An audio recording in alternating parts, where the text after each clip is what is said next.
A broken or damaged toilet base can seriously mess up your bathroom vibe and cause leaks that nobody wants to deal with.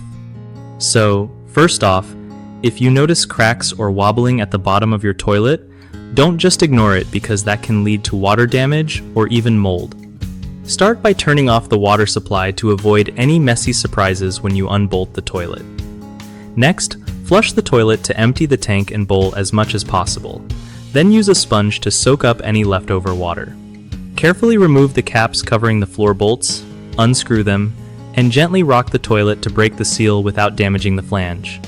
Check the wax ring for damage or wear because that's usually why leaks happen around the base. If it looks gross or squished, toss it and replace it with a new wax ring for a solid, watertight seal. When putting the toilet back down, make sure it's aligned properly and press down firmly to compress the new wax ring. Finally, tighten the bolts evenly so the toilet doesn't rock, but don't go too hard, or you might crack the porcelain.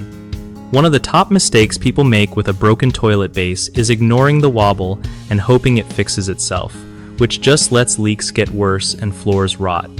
Fix this by tightening bolts properly and replacing worn wax rings. Another big issue is forgetting to turn off the water before removing the toilet, leading to floods and a bigger mess.